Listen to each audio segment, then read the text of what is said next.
السلام علیکم خواتین و حضرات،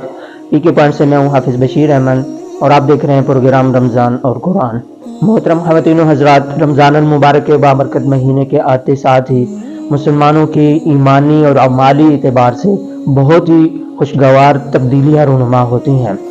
جہاں پر مسلمان بہت ساری عبادات کرتے ہیں، مالی اعتبار سے، بدنی اعتبار سے یا ذکر و اذکار کرتے ہیں۔ وہاں پر اللہ رب العزت کا ایک جو بہت بڑا حکم ہے اور مسلمانوں پر جو ایک بہت بڑا فرضیت ہے، وہ اس کو بھی مسلمان ادا کرتے ہیں، اور وہ ہے زکوٰۃ۔ چونکہ عام طور پر یہ ایک ٹرینڈ بن چکا ہے کہ مسلمان جو ہے یہ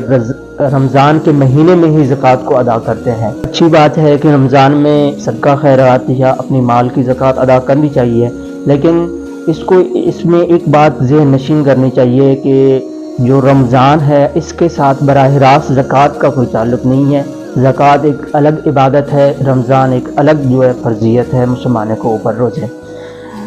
اور زکوٰۃ کے لیے جو شرط ہے وہ یہ ہے کہ انسان صاحب نصاب ہو اور اس پر سال گزرا ہوا ہو اس نصاب پر، تو تب اس پر زکوٰۃ فرض ہوتی ہے۔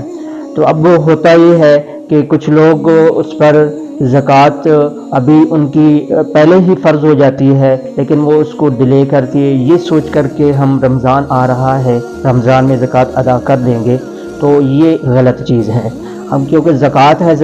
ایک مستقل عبادت ہے اور ایک مستقل فرضیت کا درجہ رکھتی ہے، شعائر اسلام میں سے ہے، تو اس کا ایک الگ مقام ہے۔ تو جب یہ فرض ہو چکی ہوتی ہے تو اس کو خواہ کسی عذر کے بلا کسی وجہ کے ڈیلے کرنا یا اس میں تاخیر کرنا، یہ گناہ کا سبب بنتی ہے۔ تو اس چیز کا خصوصی طور پر خیال رکھنا چاہیے کہ جب سال پورا ہو جائے نصاب پر تو زکوٰۃ کو فوراً ادا کر دینا چاہیے، رمضان کا یا کسی بھی مہینے کا انتظار نہیں کرنا چاہیے۔ کیونکہ عام طور پر یہ بھی ہوتا ہے کہ شعبان کے مہینے میں زکوٰۃ سال پورا ہو جاتا ہے، زکوٰۃ فرض ہو جاتی ہے، لیکن یہ کہتے ہیں کہ یہ اگلے مہینے ادا کریں گے، رمضان آ رہا ہے، تو یہ غلط چیز ہے۔ ہاں یہ ہے کہ اگر سال سے پہلے ادا کرنا ہو صرف رمضان کی برکت کو حاصل کرنے کے لیے کہ میرے ابھی نصاب پر سال پورا نہیں ہوا لیکن رمضان کا بابرکت مہینہ آ گیا ہے، تو اس کی برکتیں کیونکہ فرض جو ہے ادا کرنا، اس کی جو ثواب ہے وہ کئی گنا بڑھ جاتا ہے، تو اس ثواب کو حاصل کرنے کے لیے کہ میں رمضان میں زکوٰۃ ادا کروں، اس ثواب کو حاصل کرنے کے لیے سال سے پہلے زکوٰۃ ادا کرنا، یہ اس میں کوئی حرج نہیں ہے بلکہ خیر و برکت کا ذریعہ ہے۔ اور زکوٰۃ چونکہ شرعی طور پر اگر ہم دیکھیں کہ زکوٰۃ کے معنی جو ہے وہ پاک ہونے کے ہیں، پاکی کے ہیں، اور اصطلاحی طور پر ہم دیکھیں کہ ایک مخصوص مال میں مخصوص لوگوں کا جو ہے وہ حصہ جو مقرر کرنا، اس کو زکوٰۃ کہتے ہیں۔ اب زکوٰۃ عمومی طور پر ہے کیا چیز کہ چونکہ انسان ہے اور اس کا دل جو ہے وہ دنیا کی چیزوں میں اور دنیا کے مال میں وہ لگ جاتا ہے اور اس کی محبت دل میں آ جاتی ہے، تو اس محبت کو اس دنیا کے میلان کی وجہ سے اس کو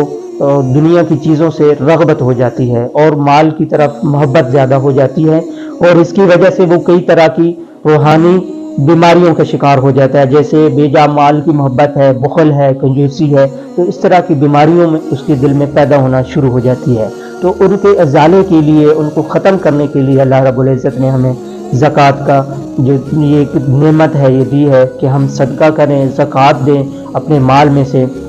تاکہ ہمارے مال کو اللہ تعالیٰ پاک کر دے، ہماری روحانی اور ہماری جو دنیا کی مشکلات ہیں اور آخرت کی جو مشکلات ہیں ان کو اللہ تعالیٰ اس زکوٰۃ کے ذریعے سے ختم کر دے۔ تو چونکہ زکوٰۃ ایک بہت بڑا عمل ہے، تو اس کے لیے اللہ رب العزت نے اس کے وعدے بھی بہت رکھے ہیں اور اس پر انعامات بھی بہت رکھے ہیں۔ تو چونکہ ہونا تو یہ چاہیے کہ زکوٰۃ ہم پر کیونکہ فرض ہے، تو اس فرض کو ادا کرنے پہ ہمیں کسی انعام کی ضرورت نہیں ہونی چاہیے، کسی قسم کا کوئی لالچ نہیں ہونی چاہیے، لیکن اللہ رب العزت کی ذات پر قربان جاؤ کہ اللہ رب العزت نے اس فرض کی ادائیگی پر بھی ہمارے ساتھ بہت سارے انعامات کا جو وعدہ کیا ہے۔ مثال کے طور ہم دنیا کے فائدوں میں دیکھیں تو اللہ تعالیٰ جو ہے دنیا کے مال میں بڑھوتری کر دیتے ہیں۔ ایک انسان زکوٰۃ ادا کرتا ہے تو دنیا میں ہی اس کے مال کو اللہ تعالیٰ بڑھا دیتے ہیں، اور دوسری چیز یہ کہ انسان کو اللہ تعالیٰ اس مال کے شر سے بچا دیتے ہیں، کہ انسان جو ہے وہ مال کے جو شر ہوتا ہے، اس کی جو نیگیٹو ایفیکٹس ہوتے ہیں اور نیگیٹو جو اس کی چیزیں ہوتی ہے مال کی وجہ سے، اس کو اللہ تعالیٰ دنیا سے ہی ختم کر دیتا ہے۔ اور اسی طرح آخرت کے اعتبار سے یہ ہے کہ قرآن مجید میں اللہ رب العزت نے کامیاب لوگوں کی جو صفات بیان کی ہیں، ان میں ایک صفت جو ہے وہ زکوٰۃ ادا کرنے والے کی ہے، یعنی جو لوگ زکوٰۃ ادا کرتے ہیں وہ بھی کامیاب لوگ ہیں۔ اور اسی طرح حدیث پاک میں جنت میں جانے کے جو 5 اعمال بتائے گئے ہیں، ان میں سے ایک زکوٰۃ کی ادائیگی کا عمل بھی ہے کہ جو شخص زکوٰۃ کو ادا کرتا ہے، پابندی کے ساتھ زکوٰۃ کو ادا کرتا ہے، تو اللہ رب العزت اس کے لیے جنت کے دروازوں کو کھول دیں گے، اور یہ اعمال جنت میں داخلے کے اعمال ہے۔ تو جہاں پر زکوٰۃ کے ادا کرنے پر بہت ساری نویدیں، بہت ساری خوشخبریاں اللہ رب العزت نے دی ہیں، وہاں پر زکوٰۃ کے انکار اور زکوٰۃ کو چھوڑ دینا اور زکوٰۃ کو ادا نہ کرنے پر وعیدیں بھی اللہ رب العزت نے بتائی ہیں۔ چونکہ زکوٰۃ یہ دلائل قطعیہ سے ثابت ہے، یعنی کہ جس طرح نماز ہمارے اوپر فرض ہے، اسی طرح زکوٰۃ بھی ہمارے اوپر فرض ہے، یعنی کہ یہ اس کی اتھینٹسٹی اتنی ہے کہ اس کو چھوڑ دینے والا اور اس کا انکار کر دینے والا دائرہ اسلام سے خارج ہو جاتا ہے، اس کو چھوڑ دینے والا دائرہ اسلام سے خارج ہو جاتا ہے۔ تو جہاں پر زکوٰۃ کو چھوڑ دینا اور اس کو ادا نہ کرنے کی وعید،